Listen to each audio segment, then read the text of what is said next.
yang diambil dari negara yang ada di UK. Nah, kita sedikit mengulang dulu, Anda sudah belajar bukti dari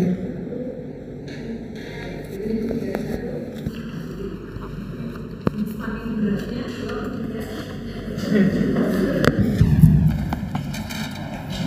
kami pun kalau bisa protes. Ya, jadi imunitas itu masih ingat ada imunitas innate atau bawaan dan adaptif atau yang didapat. Imunitas yang didapat ini bisa didapatkan secara aktif, bisa juga secara pasif. Kalau aktif ini bisa didapatkan secara natural atau dibuat, sama yang pasif juga sama, dia natural dan bisa juga dibuat. Nah, yang aktif kalau dia natural adalah dengan terkena infeksi. Jadi tubuh kita akan membentuk imunitas aktif ketika kita mengalami infeksi suatu patogen. Sedangkan dengan buatan itu dengan menggunakan vaksin. Bedanya apa? Imunitas aktif dengan pasif. Ada yang tahu? Ini berapa gaji? Ini tanggal berapa? 4 bulan 3. Ini 3. Ada nggak ini 3? 33.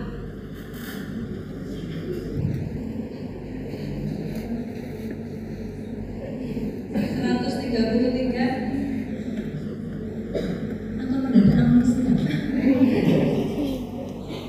113, 123, itu udah ada semua. 23, oh ya. Bedanya apa? Saya random ya, orang randomisasi. Ya, apa bedanya antara imunisasi aktif dengan pasif? Setahu saya kalau imunisasi aktif itu dari individunya itu dia membuat sendiri, individu itu membuat sendiri dari dalam diri sendiri. Namun kalau pasif imunisasi itu dia seolah-olah kayak istilahnya kayak dibuatkan. Kayak contohnya itu antibody transform antibody itu kan dibuat oleh orang lain ke individu.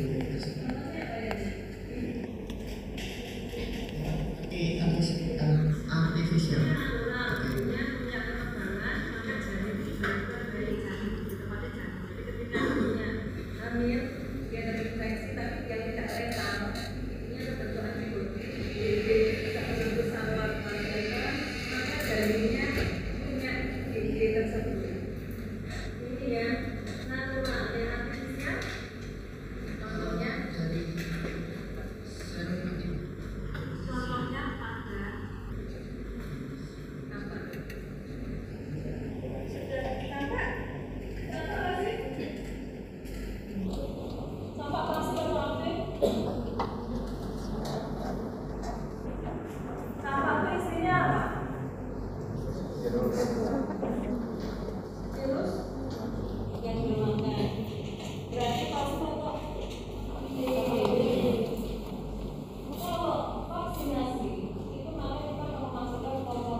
Jadi kalau ada pasien tertusuk paku, kena inggis, kena cangkul berdarah, injak besi yang berdarah, maka kalau Anda kasih vaksinasi tetanus nggak ngejar, bakterinya sudah berkembang biak, maka akan melepaskan toksin, akan menyebabkan kejang. Maka yang diberikan bukan imunisasi aktif, tetapi imunisasi pasif untuk ngeblok bakterinya.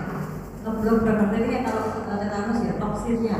Maka yang diberikan adalah antibodi anti tetanus serum. Jadi diambil dari lidah, lidahnya diberikan infeksi tetanus, kemudian diambil serumnya. Jadi isinya adalah antibodi, bukan patogennya. Ya,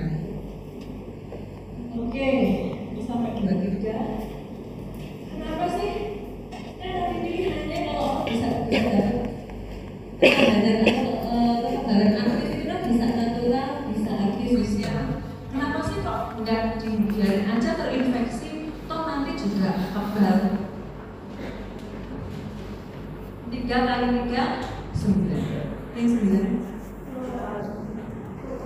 19 baru izin 29 baru kamar lagi 19 29 109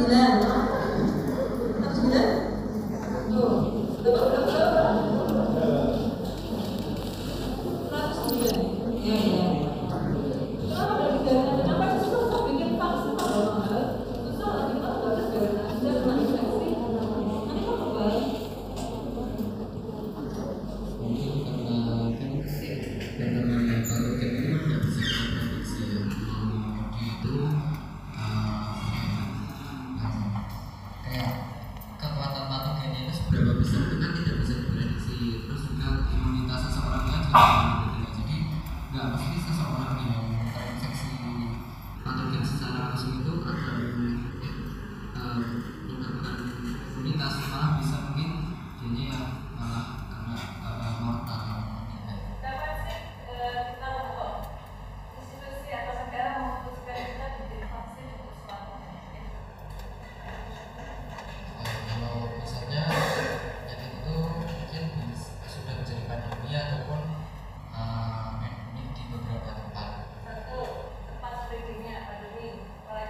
susah lagi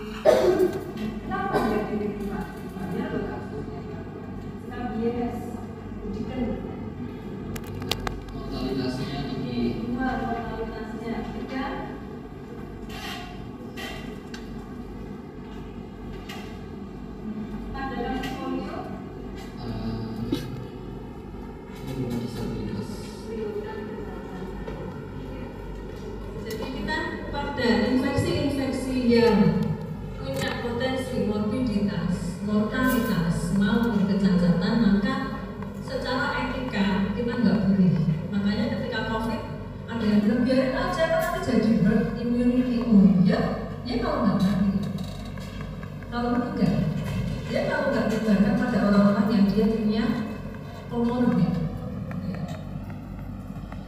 Nah ini vaksin adalah komponen dari patogen atau mikroorganisme, baik dia posisi masih hidup tapi belum makan, atau komponennya saja yang dia bersifat antigen. Ini nanti akan jelaskan bahwa nggak bisa sembarangan ngambil bagian dari patogen itu. Harus diteliti betul apakah bagian dari mikroorganisme itu bisa mencetuskan induce immunity. Jadi ketika kita memilih bagian dari RNA-nya, bagian dari proteinnya, kita harus bisa prediksi bahwa ada evidence, ada buktinya bahwa dia akan menginduksi kekebalan tubuh manusia. Ini kasus jurnalnya ada di jurnalnya COVID kemarin. Lihat, tanpa vaksinasi satu orang dia akan spreading. Ketika ada mulai ada vaksinasi, diharapkan ada orang-orang yang dilakukan. Makin lama makin banyak yang lupa. Ini adalah proses ketika terjadi suatu pandemi. Kemudian diputuskan bahwa solusinya adalah vaksin karena kecepatan penyebarannya. Jadi bisa lihat satu yang sakit menyebar banyak. Kita sudah mengalami COVID sampai akhirnya lockdown.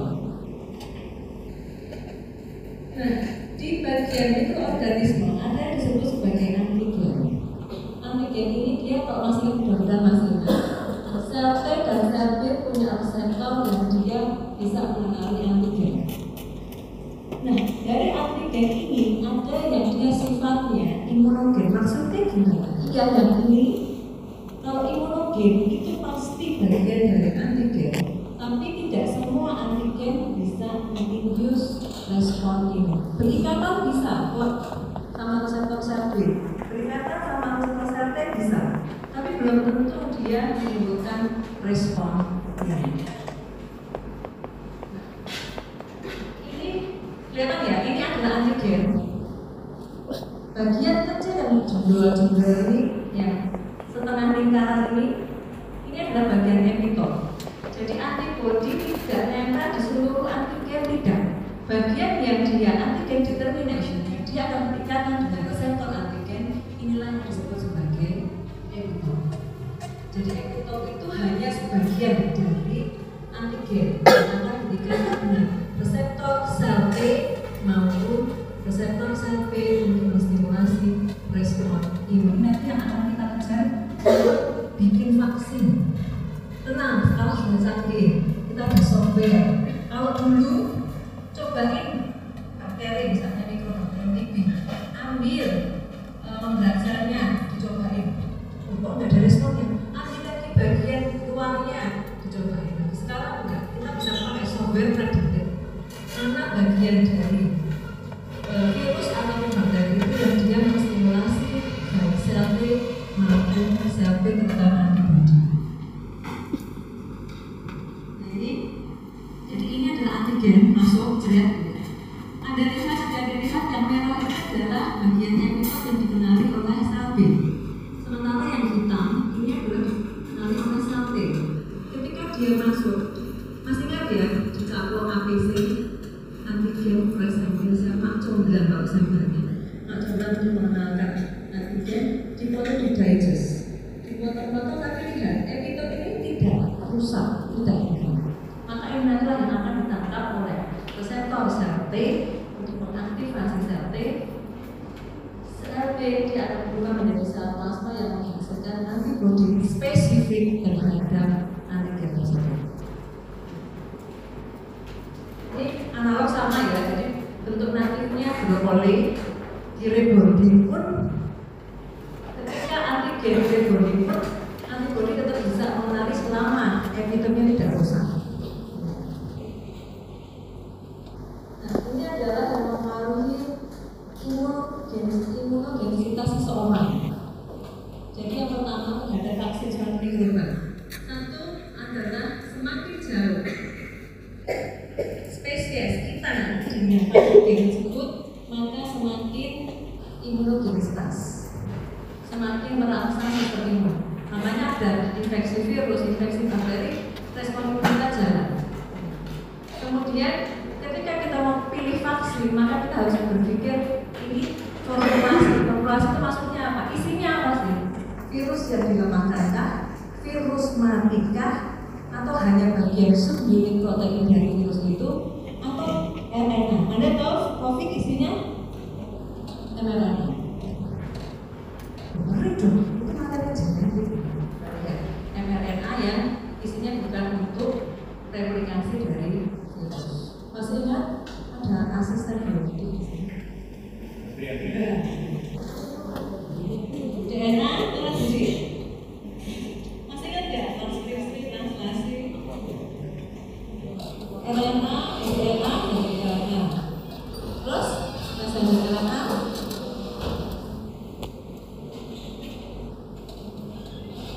Protein melalui ribosom. mRNA ada nggak yang tidak dipakai untuk multiplikasi atau replikasi? Jadi nanti ada. Jadi ketika pembuatan vaksin maka tidak boleh diambil atau dipakai yang dia bisa dipakai virus untuk replikasi atau memperbanyak diri. DNA boleh, tapi jangan yang dipakai untuk dia terpilih. Karena virus itu sifatnya dia pakai barang-barang hostnya. Jadi virus itu parasit murni. Jadi misalnya ini virus ya, dia di luar ini nggak bisa ngapa-ngapain. Begitu dia masuk ke sel, maka dia pakai promotornya sel, dia pakai anjingnya sel, dia pakai kasulariumnya sel, dia ambil airnya sel. Jadi dia itu apa ya, modern mirip dengan gini. Tapi dia mengambil alih sistem di tubuh bos untuk dia memperbaiki. Itu sifatnya virus, beda dengan bakteri. Nah ini yang perlu diperhatikan apa yang formulasinya, kemudian dosisnya. Makanya ada booster diulang. Kemudian betul ada yang dia polio itu lewat oral, OPV, ada yang lewat injeksi intramuskular. Makanya yang COVID pakai injeksi ya. Intramuskular apa intradermal? Yang intradermal ya, kita tadi sudah dapat ya. Imunisasi sudah dapat belum BCG? BCG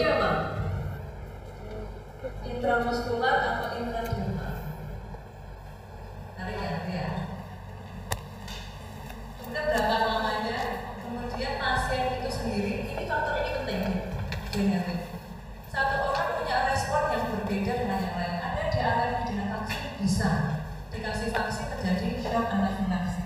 Masih ingat shock anafilaksi? Hipersensitivitas tipe 1. Jadi kebocoran sirkulasi secara sistem. Bisa nggak? Bisa pakai banget. Makanya salah satu kemarin waktu ada vaksin COVID yang pertama sempat datang informasi enggak? Kenapa? Baca nggak informasinya? Jika terjadi merupakan reaksi efek samping, maka besoknya tetap karena ada faktor di sini. Oke, ini untuk menggambarkan bahwa epitop itu dalam satu antigen bisa macam-macam. Tidak hanya satu bentuk, bisa macam-macam. Jadi karena semakin kompleks epitopnya, maka semakin imunogen. Ini sama, hanya gambarnya beda tapi sama. Oke, berikutnya, gimana sih kok vaksin bisa membentuk sel memori di tubuh kita? Tadi saya mengatakan 119. 9 sudah? 119, 129, 139 sudah ada semua sih. 149 kayak 159 nggak ada. 9 kali 3 277. Oh, berarti atas berapa? 7? Nggak ada 17. Astagfirullah. 107, 207. Kalau bisa pakai usulan saya Pak. Kok bisa sih vaksin? Simulasi pembentukan sel memori. Kuliah saya, PPT saya menanyakan. Ini sama banget loh warnanya. Warnaku. Caranya gimana? Udah tak gini.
Endotelial, bisa di relief, bisa di masih ada ingat Pylori, bisa di tonsil, bisa di limfoidea lapor. Kita diserang masih begini. Ini tentara-tentara kita yang belum bisa mengenal. Dikenalkan sama si APC ini. Ini loh, diri-diri ya, yang namanya Mas Gizi ini hati-hati, gampang. Jadi antigen di situ. Kemudian apa? Ketika sudah dikenalkan, maka terjadi proliferasi fase aktivasi yang tadinya dia belum aktif, masih naik. Karena dikenalkan oleh APC antigennya, maka dia akan terjadi aktivasi, fase aktivasi di situ. Kalau sel B berubah menjadi sel plasma menghasilkan antibodi, sementara sel T akan berubah menjadi sel T efektor, yaitu sitotoksik dan stimulans. Kalau antigennya sudah mulai berkurang, maka ini akan apoptosis. Tetapi ketika diproses ini dia akan membentuk sel memori. Jadi syaratnya antigen gen yang bisa menstimulasi terbentuknya sel myeloid, harus ada fase di organ-organ myeloid. Nah, vaksin itu dia niru cara infeksi yang ada di tubuh kita nanti. Jadi primary respon ketika kita kena infeksi yang pertama-tama, Anda lihat IgG baru terbentuk di hari ke-7, sekitar 1 minggu, 5-7 hari. IgG, lihat titernya dibandingkan yang kedua jauh lebih tinggi yang kedua. Jadi yang ini IgG itu dia fungsinya nanti untuk kekebalan tubuh utama. Anda lihat ketika ada infeksi yang kedua, yang dari sini aja ya, ini fase yang kedua, lihat waktu yang dibutuhkan untuk imun antibody dibentuk antara primary respon dengan secondary respon lebih cepat mana? Secondary respon. Nah, pada infeksi virus atau bakteri yang berat, yang efeknya berat, primary respon ini digantikan oleh vaksin. Jadi sebelum kita ketemu infeksi yang sesungguhnya, kita sudah dikenalkan dengan vaksin begini. Yang pertama dapat vaksin terbentuk IgG, IgM 7 hari, selama dari 7 hari. Belum tinggi titernya, tapi ketika nanti kita betul-betul kena infeksi, dia sudah ada, sel myeloidnya sudah ada. Dia akan membentuk IgG dalam waktu yang cepat dan titer yang lebih tinggi. Jadi vaksin itu mengambil alih primary respon atau infeksi primer. Nah, respon vaksin itu ada 3 yang ditarget, tapi nanti ada beberapa yang dia itu hanya salah satu. Jadi humoral respon atau antibody, sel mediator itu oleh sel T atau menguasai oleh tubuh. Ingat ini ada vaksin masuk, lihat kerjaannya siapa? APC lagi. Ini peran pentingnya adalah APC. Jadi APC dia mencangkok, dia akan mengenalkan kepada limfosit. Ya, lihat dia akan berproliferasi akan menjadi T helper, CD8 menjadi sitotoksik, ini yang menjadi efektor. Nah, sel T helper ini dia akan memprovokasi sel B untuk berubah menjadi sel plasma yang menghasilkan antibodi. Di sisi lain, jadi T helper ini kenapa dia disebut sebagai T helper? Dia membantu sel yang lain untuk berproliferasi dan diferensiasi. Tanpa ada T helper di IgG yang dihasilkan tidak akan ini. Maka pada orang-orang HIV/AIDS yang kena siapa? CD4 toh? Enggak. Yang punya walaupun permukaan CD4 itu bukan cuma pembawa, tapi juga makrofag juga. Bayangkan polisi kita disusupi virus, tentara kita disusupi virus. Jadi keple-keple, polisinya tentaranya keple-keple. Akhirnya apa? Karena T helper ini fungsinya memprovokasi sel B jadi sel plasma. Otomatis ini nggak jalan, maka antibodi juga akan turun. Sehingga kematian pada HIV/AIDS itu adalah karena infeksi sekunder. Karena open house, polisinya nggak jalan, tentaranya nggak jalan. Makanya salah satunya terjadi kanker, terjadi infeksi virus, infeksi TB, karena HIV. Ini adalah fungsi yang ketika ada antibody, dia menutupi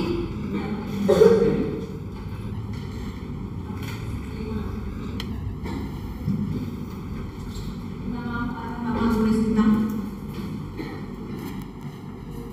Ini adalah reseptor di sel, ada reseptornya. Ini adalah virus. Virus itu kalau mau menginfeksi sel, maka dia harus berkaitan dengan reseptor yang spesifik. Contohnya apa? Misalnya saya kasih pemisalan ini HIV. HIV itu dia punya GB41, molekulnya GB41. Untuk menginfeksi molekul GB41 ini harus berkaitan dengan siapa? CD2. Nempel pun bukan infeksi masuk. GB41 nggak doyan dengan reseptor insulin. GB41 nggak doyan dengan reseptor yang mulai dia melakukan adalah, jadi virus itu sangat pemilih. Dia maunya sama CD4. CD4 ini adanya di sel helper dan APC dari butir punya CD4 sehingga HIV bisa. Nah, adanya antibodi pada pemberian vaksin itu menutupi ini deh. Jadi ini ada virus HIV. Saya sampai hari ini pengembangan vaksin HIV masih belum berhasil. Dengan segala kendalanya, ini CD41-nya ditutupi oleh antibodi. Bisa nempel nggak? Nggak bisa. Nah, inilah peran vaksin mencegah terjadinya infeksi adalah dia menutupi molekul yang dipakai buat nempel di selnya. Sampai di sini jadi baik.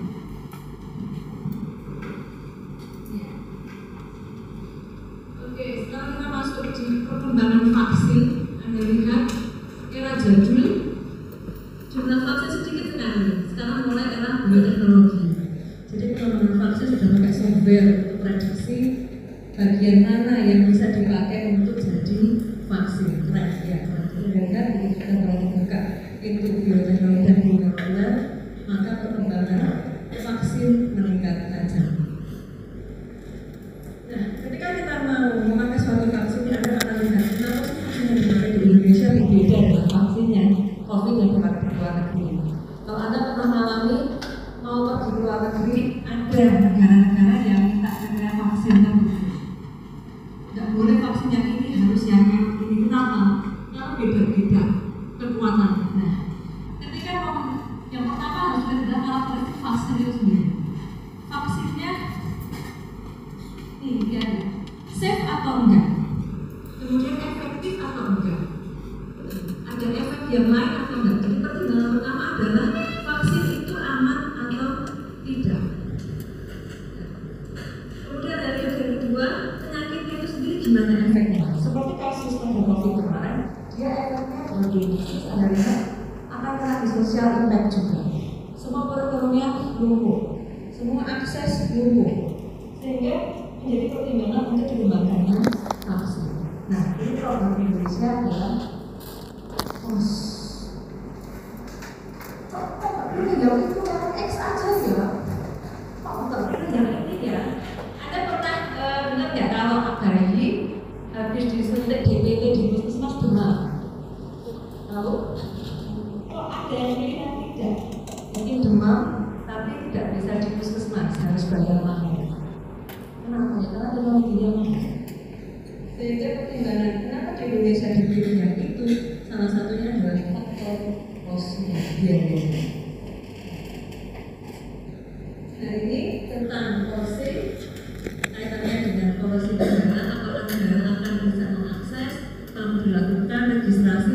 Sebetulnya kalau kita lihat negara kita dipaksa dalam keadaan COVID kemarin tuh akhirnya bisa kan, bisa bergerak untuk bikin sistem registrasi. Anda bisa dapat bentuk buka keluar kartu vaksinnya. Anda naik pesawat dengan tunjukkan vaksinnya. Anda mau umroh tunjukkan dari situ. Sebenarnya bisa kok Indonesia kalau dipaksa. Perkaranya mau ada. Ini adalah ideal vaksin. Jadi harus safety jelas.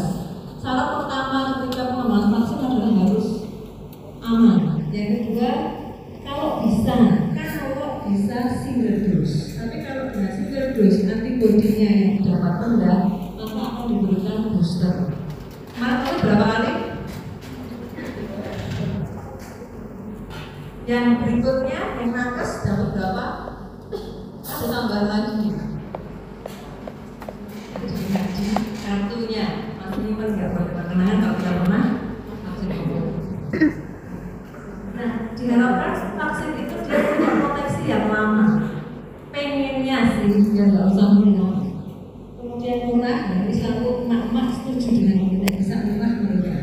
Tapi tidak boleh. Ketika kita bicara tentang pengembangan obat maupun vaksin, kalau kita pengennya bagus yang apa namanya tidak menimbulkan efek samping banyak, maka akan butuh kos yang besar.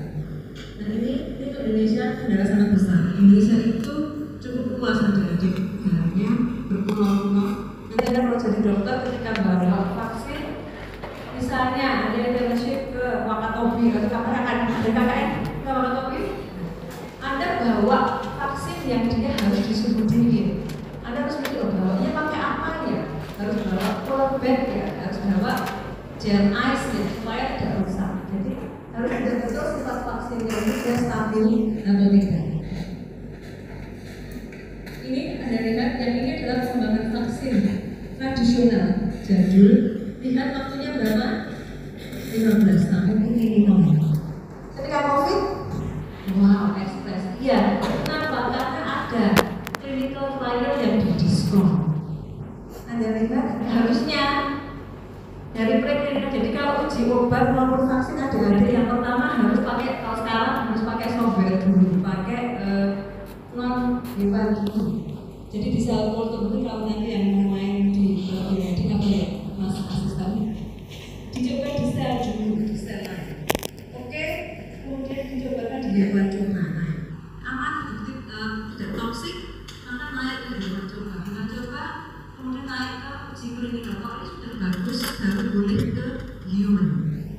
Ini obat dan vaksin. Ya, berbeda kalau Anda mau, saya mau mengembangkan makanan tempe jadi keripik tempe, nggak perlu pakai klinik lagi. Kenapa? Karena tempe adalah makanan yang dimakan berpuluh-puluh tahun dan tidak ada efek samping. Berbeda. Saya mau bikin tepung tempe, biar anak kos minum, nanti tinggal goreng crispy ya.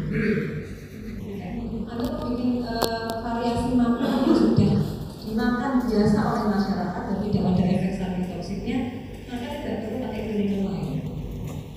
Tapi ketika kita bicara vaksin, kita bicara obat, maka apa dari sini? Dari lihat idealnya dulu.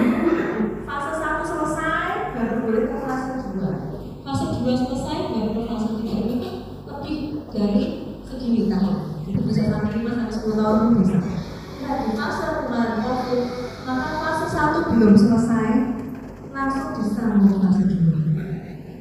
Jalan separuh, kayaknya nggak apa-apa nih, walaupun belum selesai waktunya, langsung disambung ke fase 2, sambung ke fase 3, sehingga dia dalam waktu 1,5 tahun sudah dapat vaksin.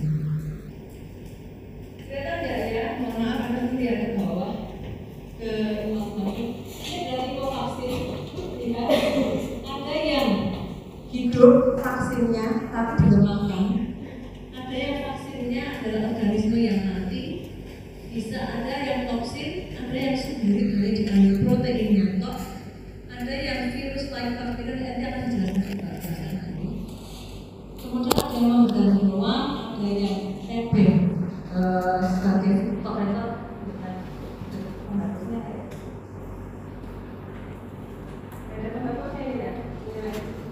Ini aja, kelihatan nggak ya? Jadi ini misalnya virus ya deh. Dia ada tonjolan-tonjolannya. Ini ada kapsidnya. Ini materi genetiknya virus. Jadi bisa untuk vaksin cuma diambil sendiri proteinnya toh. Ininya enggak. Yang lainnya enggak. Hanya diambil di sini. Atau cangkangnya ini virus yang lemah. Namanya virus vektor itu. Vektor ini virus yang dia tidak berbahaya pada manusia, tetapi di dalamnya ada protein virus yang infeksius saja. Maksudnya apa? Biar bisa masuk ke dalam sel. Jadi nebeng cangkangnya virus ini bisa masuk ke dalam sel. Nah, ada bisa lihat di sini virus live hidup tapi dilemahkan. Kelihatan nggak? Di sini ada measles, rubella, mumps. Berarti ada BCG ini isinya bakteri hidup. Pertanyaannya, bisa nggak dia kembali ke kebiasaannya? Ini kan virus dilemahkan, virusnya hidup nggak? Dimasukkan, bisa nggak si virus itu kemudian menginfeksi penerima vaksinnya? Masih hidup belum? Ada resiko kesalahan nggak? Sama-sama berapa tadi? 37 47 57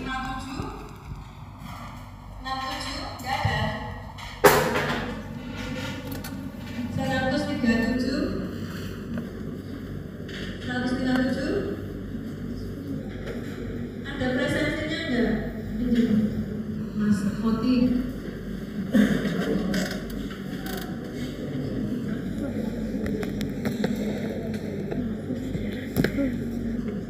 Az-Zahra Cinta Dunia. Ada?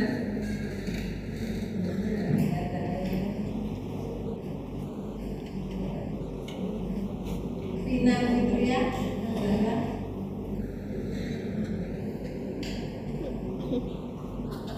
Marcella Daifuna.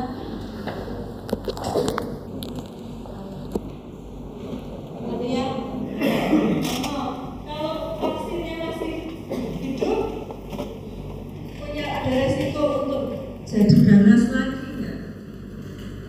Tidak ada yang kecuali orang yang disuntik itu mengalami imunokompromis. Bisa nggak mengalami mutasi vaksin virus ini? Bisa nggak ketika mengembangkan dekontaminasi virusnya masih ke bawah yang masih ganas?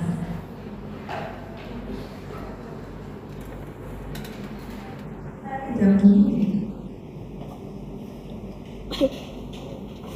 Bisa nggak resiko itu terjadi?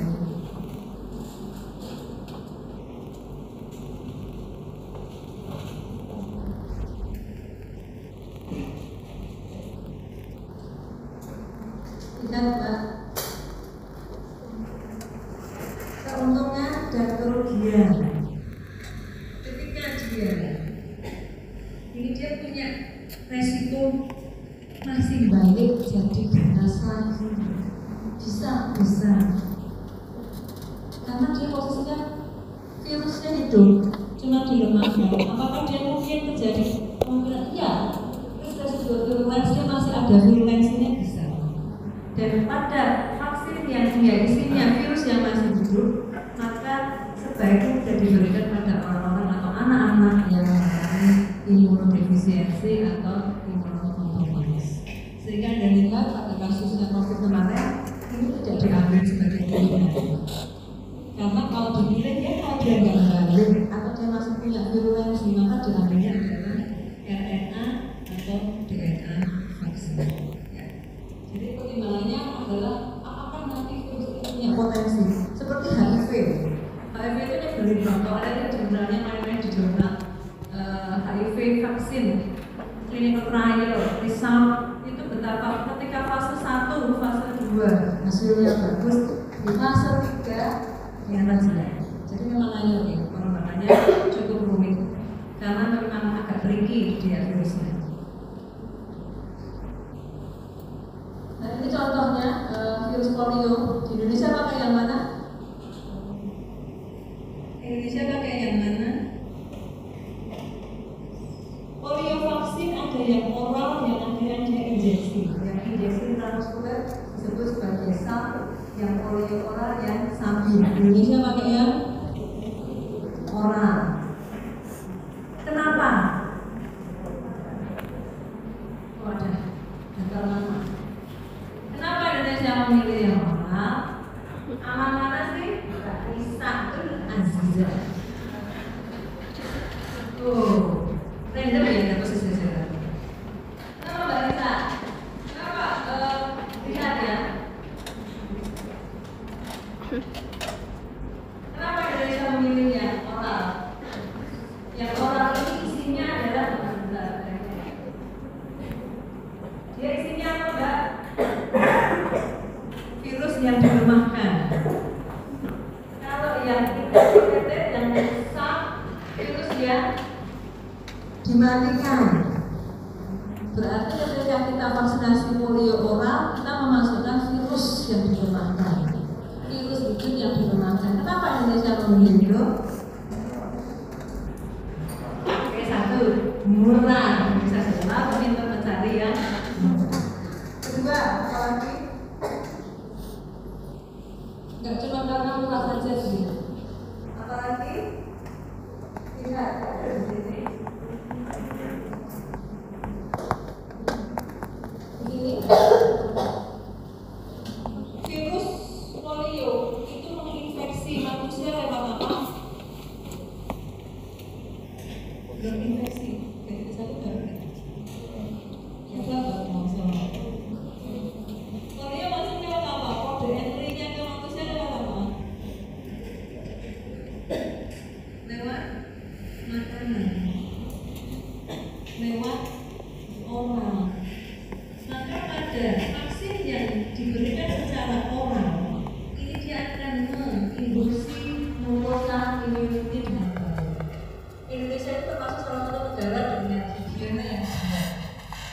sehingga penularan polio melalui makanan masih tinggi. Sehingga dipilih vaksin polionatal karena dia menginduksi mukosa meniru jalur masuknya virus yang sesungguhnya. Jadi ya lesnya Indonesia tinggi, imunitasnya tinggi kok, jadi tidak masalah. Kita sesuai sama proteksi lebih kuat karena meniru cara masuk kode entry dari infeksi polio. Jadi bandingkan antara ini injeksi yang virus tidak mematikan, yang ini adalah yang oral. Anda bisa lihat IgG serumnya sangat tinggi, IgM serum sangat tinggi, tapi tidak mukosa serum, IgA mukosa baik di GI berat maupun di saluran pernapasan lebih tinggi yang mana? Yang oral polio vaksin. Ini walaupun karena dia virusnya masih hidup, maka kita harus hati-hati dengan pemberian pada anak-anak yang mengalami imunodefisiensi dengan kita virus itu. Efeknya apa?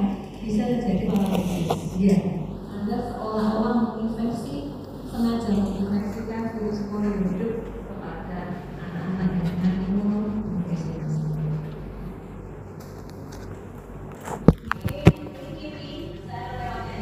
Indonesia aja. Apakah vaksin itu 100% aman? Oh, tidak. IPI ini adalah kejadian ikutan pasca imunisasi. Ini contohnya ya, bisa bengkak, bernanah, bisa bikin ensefalitis, bisa bikin reaksi anafilaksia. Ya. Kejadian ini bisa terjadi bisa pakai bank. Ini contohnya, Anda lihat adik-adik, virus vaksin ini dia punya IPI yang dilaporkan di Indonesia. Ini jurnalnya ada titik, jurnalnya sama dengan ini. Ini IPI yang ada di Indonesia, yang anak Indonesia. Setelah dikasih campak, bisa terjadi komplikasi kecacatan bisa, bisa virulensi dari campaknya kembali bisa kondisi tertentu bisa. Terus kalau ada kejadian IPI, Anda sebagai dokter puskesmas menjalankan program bias imunisasi di sekolah. Terjadi IPI apa yang terjadi? Ini standar pelaporan IPI. Jadi harus diklarifikasi dulu. Karena ini sakit karena vaksinnya atau memang sudah punya sakit dulu sebelumnya. Hati-hati masyarakat itu sering terprovokasi. Jadi habis divaksin anaknya kejar, padahal anak ibunya imunisasi.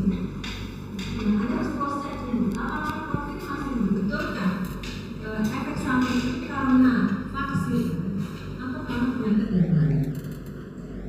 Terus dilaporkan dengan vaksin. Ada programnya di Pokja Vaksin dan dilaporkan sebagai kejadian yang telah pasca imunisasi.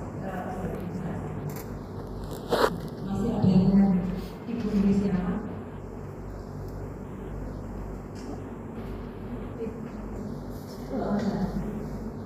Apa yang dia katakan? Saya nggak mau divaksin. Bagaimana menurut kita? Ada yang mau. Anda pernah dengar di daerah Madura? Kita di Madura pernah dengar itu basecamp penolakan vaksin. Itu dokternya datang yang disambil dengan senjata tajam, besar. Saya nggak tahu ya, itu adalah alat Surabaya dengan Madura itu sudah disambung dengan segala itu, tetapi anti vaksinnya masih berusaha di daerah Madura. Gimana menurut etika Anda mendapatkan bioetik ya? Satu. Karena kemudian yang cowok Aihan, putra Aihan dia ada Satria Dias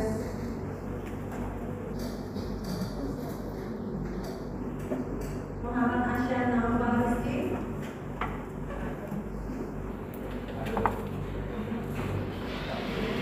Ya, gimana hasilnya kedokterannya? Ada, ini Jabar tuh.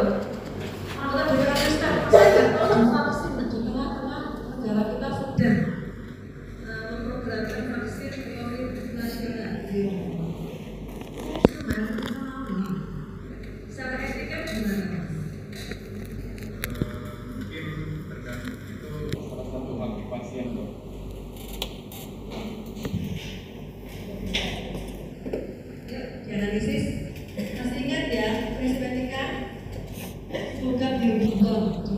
di rumah.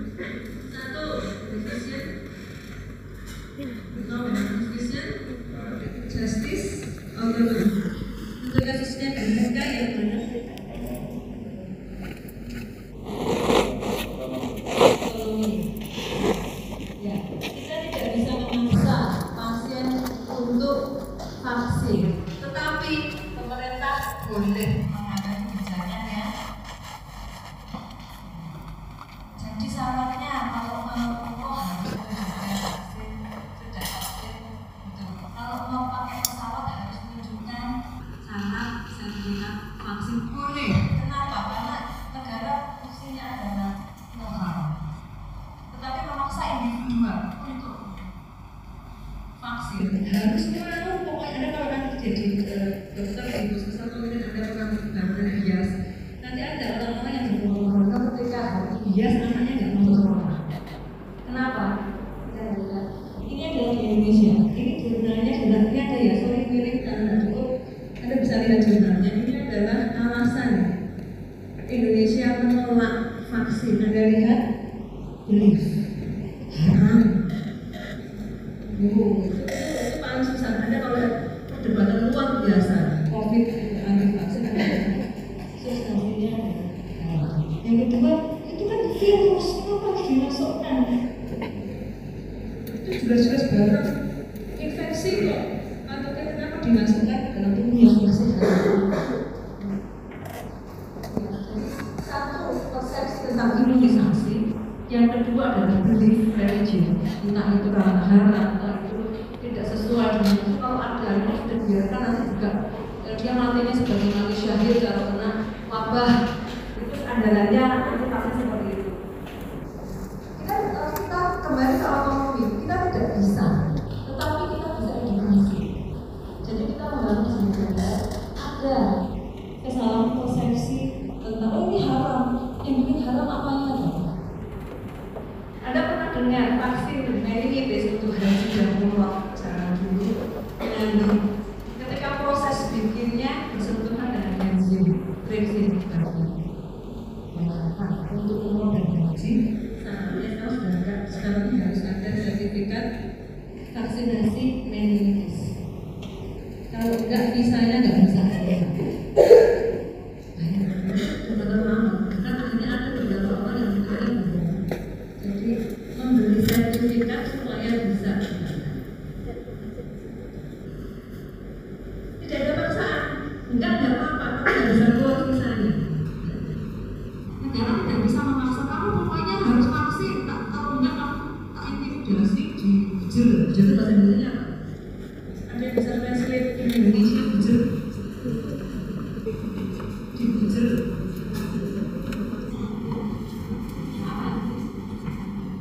Ada yang Japanese tuh kan? Itu bahasa Indonesia ya bagus. Jadi kalau anak kecil mau makan seperti itu harus diobat, jadi dipaksa kita nggak bisa. Itu otonomi. Ketika orang tidak mau divaksin maka kebijakan diharuskan itu hak negara karena know-how. Ya.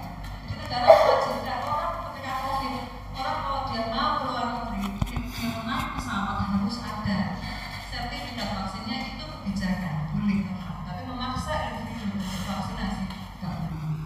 Iya, Anda lihat. Nah, PR kalian nanti, saya tidak tahu apakah ada di antara kalian karena nakes pun dokter, tenaga kesehatan cukup banyak yang menolak vaksin COVID. Banyak berguguran karena terkena COVID, karena tidak mau vaksin pun tidak sedikit. Jadi kalau Anda berkeyakinan bahwa vaksin itu manfaatnya lebih besar dibandingkan mandornya, maka bagaimana adalah menurunkan persepsi tentang vaksinasi. Ya. Jadi kuncinya kalau justice di sini adalah setiap orang punya hak. Ya. Justice setiap orang yang ada di area Indonesia atau perpaduan dia punya hak untuk mendapatkan vaksinasi. Nah, sekarang Anda ingat diutamakan dulu yang lansia, diutamakan dulu nakes-nakesnya karena produksinya masih belum bisa memenuhi kebutuhan dari warga negara Indonesia. semuanya punya hak untuk mendapatkan vaksin. Tapi ini sudah otomatis disediakan. Ketika seseorang yang divaksin, ya sudah, kita nggak bisa vaksin. Yang bisa adalah kita